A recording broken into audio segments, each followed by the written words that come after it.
Ruby hall क्लिनिकमधील kidney racket प्रकरणामध्ये अजय तावरे याला पोलिसांनी ताब्यात घेतलेला आहे। तावरेला या गुन्ह्यात सहआरोपी करण्यात येणार असल्याची देखील माहिती आता मिळताना दिसते। तावरे सध्या पोर्शे अपघात प्रकरणात गेल्या वर्षभरापासून येरवडा न्यायालयीन कोठडीत आहे। या संदर्भात अधिकची अपडेट आमचे प्रतिनिधी अक्षय बडवे यांच्याकडून घेऊयात। अक्षय, आपण पाहतोय अजय तावरेला ताब्यात घेतलेला आहे। या प्रकरणामध्ये काय सविस्तर माहिती? आताची सर्वात मोठी डेव्हलपमेंट म्हणायला लागेल, कारण अजय तावरे याला पुणे पोलिसांनी किडनी रॅकेट प्रकरणात आता ताब्यात घेतलं असून आज दुपारी त्याला न्यायालयात देखील हजर करण्यात येणार आहे।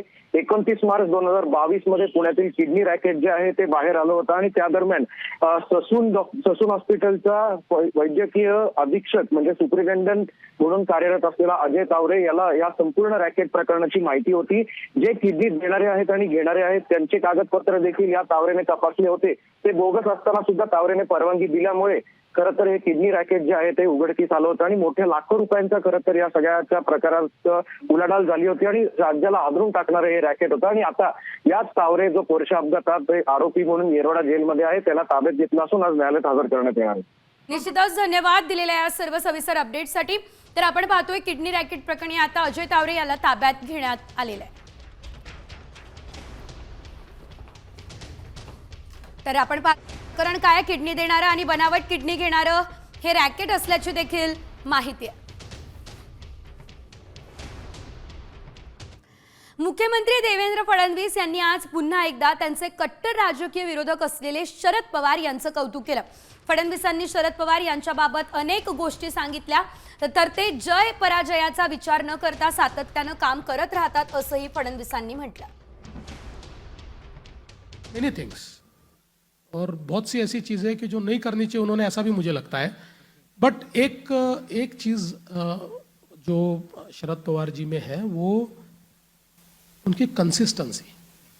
देखिए पॉलिटिक्स में वो एक ऐसा व्यक्ति है, चाहे हारे चाहे जीते, किसी भी सर्कमस्टांसेस में वो काम करते रहते हैं। एट दिस एज ऑल्सो वो जितना काम करते हैं मुझे नहीं लगता कि कोई कर सकता है। तो ये जो एक कंसिस्टेंसी उनमें है वो बहुत जबरदस्त है। आणि आता बातमी आहे धाराशिवमधून। मांजरा नदी मे महिन्यामध्ये पहिल्यांदा दुथडी भरून वाहते। गेल्या 3 ते 4 दिवस झालेल्या सातत्याच्या पावसानं ही नदी तुडुंब भरली आहे। खरीप आणि नदीकाठच्या पिकांना चांगला फायदा होणार आहे। काही दिवसांपूर्वीच कोरडी पडलेली मांजरा नदी आता ओसंडून वाहते, त्यामुळे नागरिक सध्या समाधान व्यक्त करताना दिसत आहे।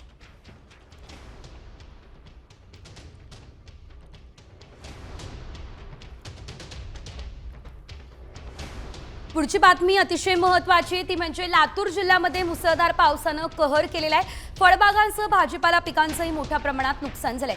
पाऊस सुरू होण्यापूर्वी काढून ठेवलेला कांदा आणि काढणीस आलेले टरबूज पावसाच्या कचाट्यात सापडले, तर पावसामुळे सर्वाधिक फटका कांद्यासह भाजीपाला पिकं आणि फळबागांना बसला।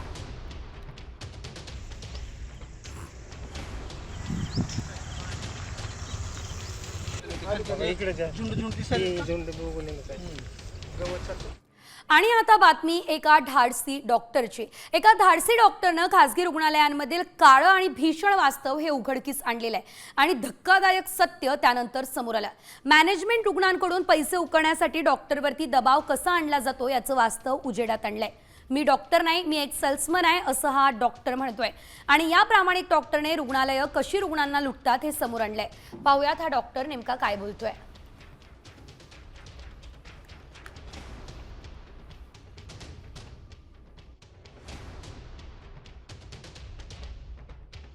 मैनेजमेंट कहता है इस महीने आईसीयू में इतने बेड भरने चाहिए, ओटी खाली नहीं रहनी चाहिए, जो मरीज ओपीडी में है उसे भर्ती कराओ, चाहे जरूरत हो या ना हो। क्या हम डॉक्टर है या किसी इंश्योरेंस एजेंट की तरह कोटा पूरा करने वाले सेल्समैन? रोज मीटिंग होती है, कितने नए पेशेंट लाए, कितने टेस्ट लिखे, कितने रेफर किए सर्जरी के लिए। ना पूछो कौन बचा कौन गया, ना पूछो वाकई किसी इलाज की जरूरत थी। और मैं हर रात अपने आप से यही सवाल करता हूँ, क्या मैं अब भी डॉक्टर हूँ या फिर एक टारगेट फुलफिल करने वाला कर्मचारी? माफ करना, इंसान हूं मैं भी। मरीज को संख्या में गिनते गिनते कभी कभी खुद को भी गिनती में शामिल करने लगता हूं, पर अब चुप नहीं रह सकता। अब जरूरी है पूछना, क्या हमारा सिस्टम बीमार है?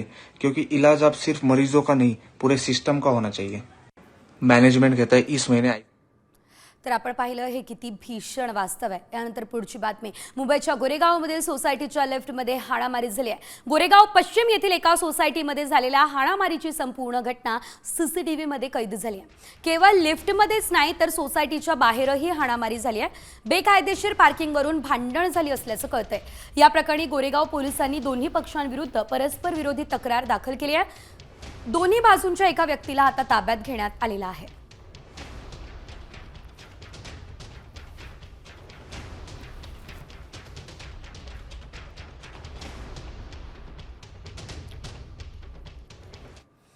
बातमी नाशिकमधून। नाशिकमध्ये अज्ञात टोळक्यानं एका बारला आग लावली आहे। बाटलीमध्ये आणलेले ज्वलनशील पदार्थ टाकून आग लावली आहे आणि त्याचा सीसीटीव्ही सुद्धा समोर आलाय। नाशिकच्या ITI सिग्नल परिसरात असलेल्या कुमार भारती बारला ही आग लावली आहे। आग का लावली याचं कारण मात्र अद्याप कळू शकलेलं नाही आहे।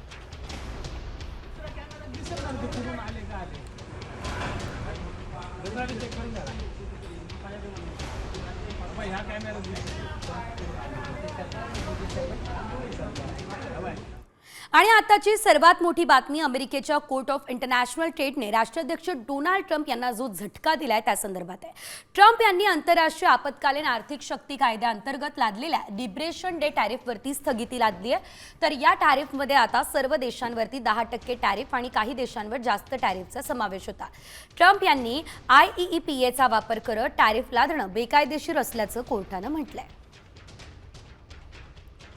पुढची एक महत्त्वाची बातमी जी आपण पाहतोय ती ग्राफिक्सच्या माध्यमातून जाणून घेऊयात। अमेरिकेच्या कोर्टाकडून लिबरेशन डे टॅरिफला स्थगिती देण्यात आली असल्याचं पाहिलं। सर्व देशांवर 10% टॅरिफ, काही देशांवर जास्त टॅरिफचा देखील समावेश होता। टॅरिफ लादणं बेकायदेशीर असल्याचं कोर्टाचं म्हणणं आहे। कोर्टानं तसा निर्वाळा दिलेला आहे।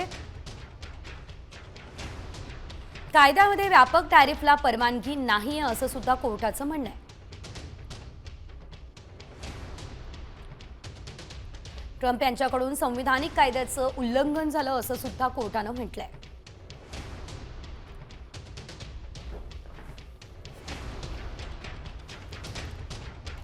दुसरीकडे जपानी बाबा वेंगानं जगाला धडकी भरवणारी एक भविष्यवाणी केली। 2030 मध्ये एक घातक व्हायरस हाहाकार माजवणारे ही भविष्यवाणी रियो तात्सुकीनं केलेली आहे। रियोची आता ही भविष्यवाणी धडकी भरवणारी आहे, कारण रियो तात्सुकी यांची आधीची काही भाकितं खरी सुद्धा ठरलेली आहे। तर 2020 मध्ये आलेल्या कोरोना महामारीचं भविष्य त्यांनी वर्तवलं होतं आणि त्यानंतर आता 2030 संदर्भात सुद्धा हे भविष्य त्यांनी वर्तवलेलं आहे।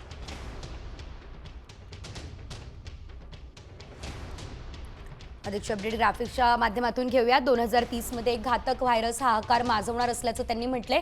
व्हायरस पूर्वीच्या तुलनेत अधिक भयंकर रूप धारण करणार असल्याचं देखील त्यांचं म्हणणं आहे। नवा व्हायरस अधिक लोकांचा बळी घेणार आहे। नवा व्हायरस जागतिक आरोग्य व्यवस्थाही नष्ट करेल।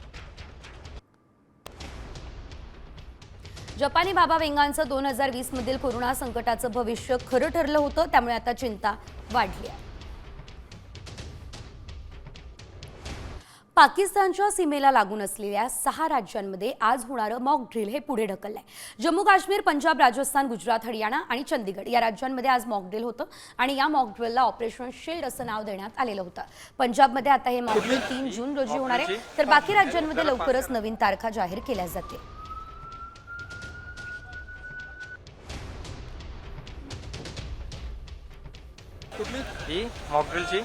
यानंतर इतर काही मोठ्या आणि महत्त्वाच्या अपडेट्स वेगवान स्वरूपात जाणून घेणार आहोत। सुरुवातीला बातम्या पावसासंदर्भातल्या।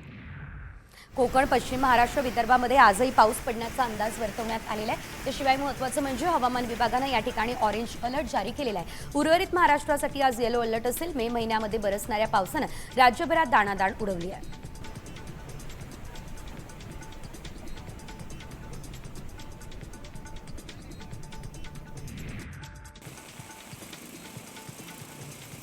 मुंबईमध्ये आज पहाटेपासूनच पावसानं विश्रांती घेतली आहे, मात्र तरी हवामान खात्यानं येलो अलर्ट जारी केलेला पाहायला मिळतोय। मुंबई, ठाणे, पालघर, रायगड, रत्नागिरी जिल्ह्याला देखील पावसाचा येलो अलर्ट देण्यात आलेला आहे।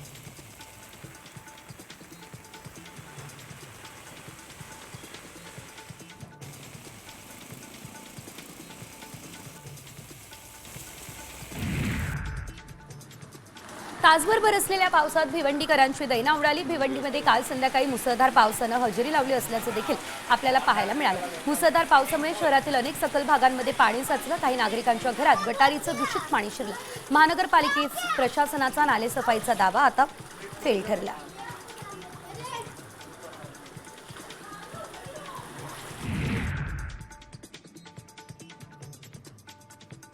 मे महिन्यामध्ये झालेल्या पावसामुळे अक्कलकोट तालुक्यातील जलसाठ्यांची पातळी लक्षणीयरित्या वाढली। घोळस गावचा साठवण तलाव 75% भरला। इथला पाझर तलाव तब्बल 100% भरला। इतिहासात पहिल्यांदा मे महिन्यामध्ये एवढ्या मोठ्या प्रमाणात तलाव भरल्याची नोंद आहे।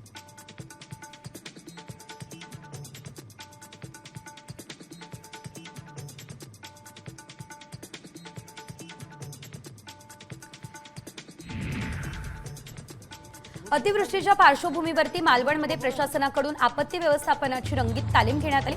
मालवण तहसीलदार वर्षा झालटे यांच्या मार्गदर्शनाखाली महसूल, आरोग्य, पोलीस याशिवाय ग्रामपंचायत विभागाच्या अधिकारी आणि कर्मचाऱ्यांनी ग्रामस्थांना आपत्तीपासून बचाव करण्याचे धडे दिले।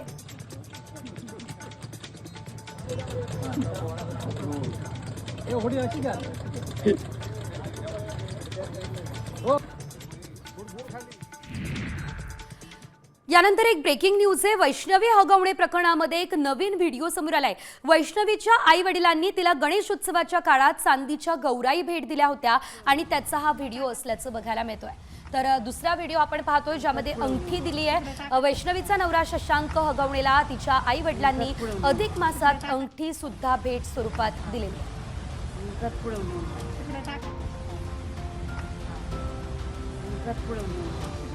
या संदर्भात अधिकची अपडेट आपण घेऊयात आमचे प्रतिनिधी सागर आव्हाड यांच्याकडून। सागर, आपण पाहिलं आतापर्यंत अनेक मोठ्या भेटवस्तू बघायला मिळाल्या होत्या, मात्र आता या चांदीच्या गौराई आणि अंगठी सुद्धा दिली असल्याचं दिसतंय। नक्की आपण पाहिलं तर वैष्णवी हगवणेच्या लग्नामध्येच मोठा खर्च जो आहे तो कसपटे कुटुंबियांनी केलेला होता आणि आता एक नवीन व्हिडिओ समोर आलेला आहे।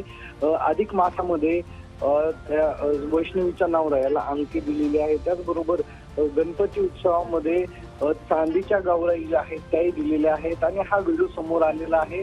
जे कसपटे कुटुंबीय आहेत त्यांना पूर्णतः पोशाख जो आहे तोही देण्यात आलेला या व्हिडिओच्या माध्यमातून समोर आलेला आहे आणि रोज नवीन नवीन खुलासे जे आहेत ते आता समोर होत आहेत। आणि आपण जर पाहिलं तर काल वैष्णवीवरती हगवणे यांचे वकिलांनी जे आरोप केलेले आहेत आणि त्या आरोपाचं खंडन जे आहे ते पूर्ण कसपटे कुटुंबियांनी केलेलं आहे। त्यामुळे आता पुढील तपास जो आहे तो पुणे पोलिसांकडून सुरू आहे। धन्यवाद दिलेल्या सर्व सविस्तर अपडेटसाठी सागर। तर एकंदरीत आपण पाहतोय आणखी काही गोष्टी ज्या आहेत त्या दिल्या असल्याचं आता समोर आलेलं आहे।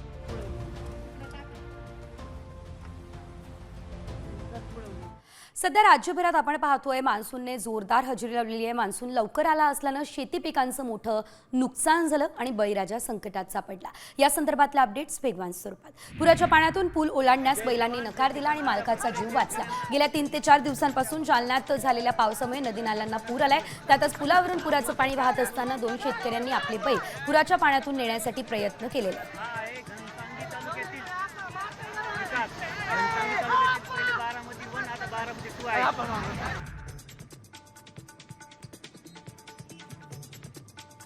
वाशिममध्ये वादळी वाऱ्यामुळे काही गावांमध्ये विद्युत पोल कोसळले आणि त्यामुळे अनेक गावांचा वीज पुरवठा पूर्णतः खंडित झाला। महावितरणकडून युद्धपातळीवर दुरुस्तीचं काम सुरू आहे, त्यासाठी अतिरिक्त मनुष्यबळ आणि साहित्य पुरवण्यात आलेलं आहे।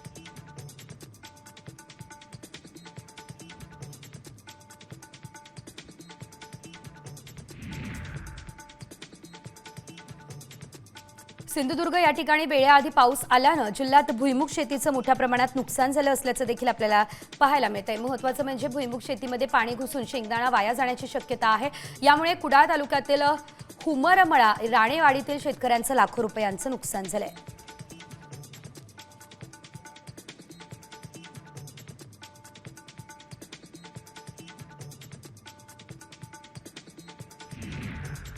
सिंधुदुर्गमध्ये अतिवृष्टी झाल्यास आणि कोणतीही आपत्तीजन्य परिस्थिती ओढवल्यास एनडीआरएफची एक टीम तैनात करण्यात आली। मालवण कट्टा इथे ही टीम दाखल झालेली आहे। संपूर्ण जिल्ह्यामध्ये ती कार्यरत राहणार आहे।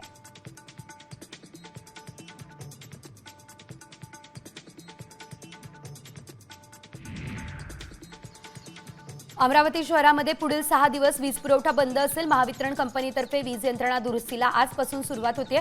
दुरुस्तीसाठी सकाळी 7 ते दुपारी 1 वाजेपर्यंत संबंधित भागातील वीज पुरवठा बंद असेल. पाऊस आणि वादळामुळे वीज पुरवठा प्रभावित होतो, त्यामुळे देखभाल आणि दुरुस्तीची कामं केली जाते.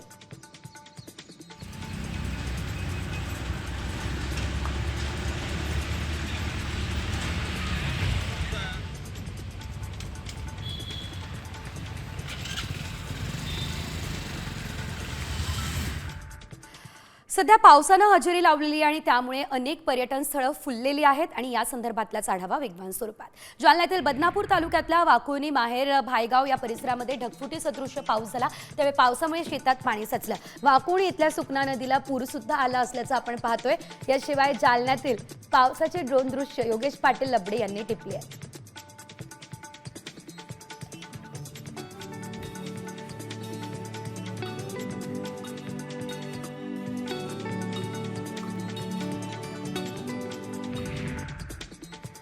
सांगलीच्या चांदोली परिसरात गेल्या 8 दिवसांपासून पावसाची संततधार सुरू आहे आणि त्यामुळे डोंगररांगा हिरवाईने नटू लागलेल्या आहेत. जनजीवन विस्कळीत झालेलं आहे. असं असलं तरी वातावरण आल्हाददायक झालंय.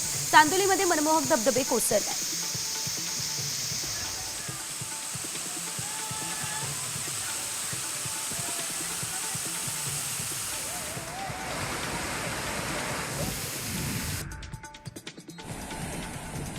साताऱ्यातील अखेर ब्रिटिशकालीन राजेवाडी तलाव ओव्हरफ्लो झाला. माण तालुक्यातील दहिवडीसह म्हसवड परिसरात सलग 5 ते 6 दिवसांपासून पाऊस होतोय.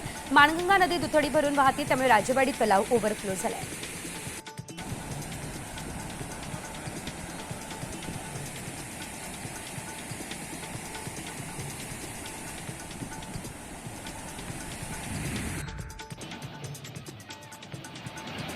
पंढरपूरमधल्या माळशिरस तालुक्यातील गिरझणी या ठिकाणी तलाव पावसानं तुडुंब भरलेला आहे. सततच्या पावसामुळे गिरझणी इथला धबधबा सुद्धा प्रवाहित झाला असल्याचं आपल्याला बघायला मिळते. तर या दरम्यानच्या या धबधब्याचे नयनरम्य दृश्य टिपण्यासाठी पर्यटक या भागात गर्दी करताना दिसत आहेत.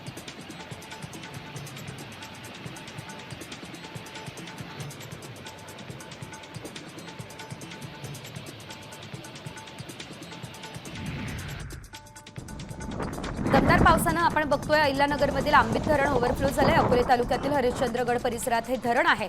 मात्र गेल्या आठवड्याभरापासून सर्वदूर पाऊस होतोय, त्यामुळे आता मे आणि जून महिन्याच्या अखेरीस भरणारं हे धरण मे महिन्यात ओव्हरफ्लो झालेलं आहे.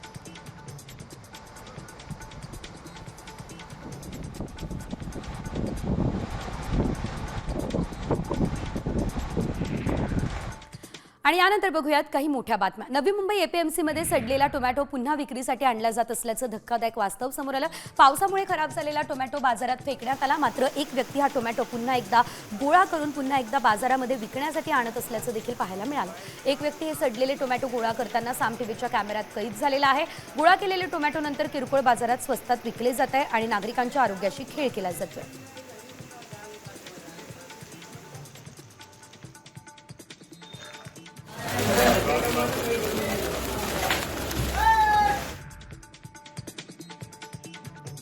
तिकडे मुंबईच्या गोरेगावमधील सोसायटीच्या लिफ्टमध्ये हाणामारी झाली आहे. गोरेगाव पश्चिममध्ये ही घटना घडलेली आहे. ही घटना सीसीटीव्हीत कैद झाली. बेकायदेशीर पार्किंगवरून भांडण झाल्याची माहिती आणि या प्रकरणी गोरेगाव पोलिसांनी दोन्ही पक्षांविरुद्ध परस्पर विरोधी तक्रार दाखल केली. दोन्ही बाजूंच्या एका व्यक्तीला ताब्यात घेतलं.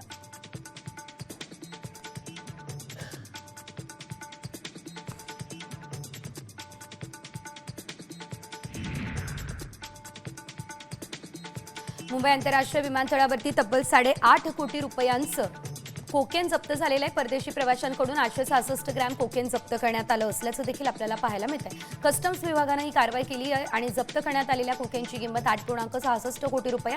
तपासणीमध्ये परदेशी प्रवाशांना कोकेनच्या कॅप्सूल प्राशन केलं असल्याचं कळतंय.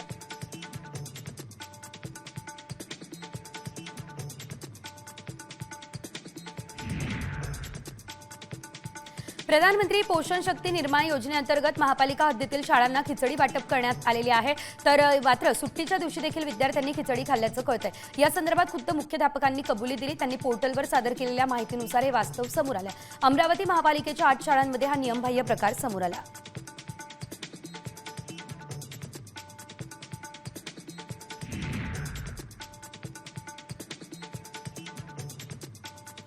तुळजाभवानी देवी मंदिर विकासासाठी 1,865 कोटींच्या आराखड्यास प्रशासकीय मान्यता जी आहे ती आता देण्यात आलेली आहे. या आराखड्याच्या अंमलबजावणीची जबाबदारी जिल्हाधिकाऱ्यांवर सोपवण्यात आली आहे. मंदिरात भव्य दर्शन मंडप उभारण्यात येणार आहे. याशिवाय तुळजाभवानी माता शिवरायांना भवानी तलवार देतानाचा भव्य पुतळा या ठिकाणी उभारला जाणार.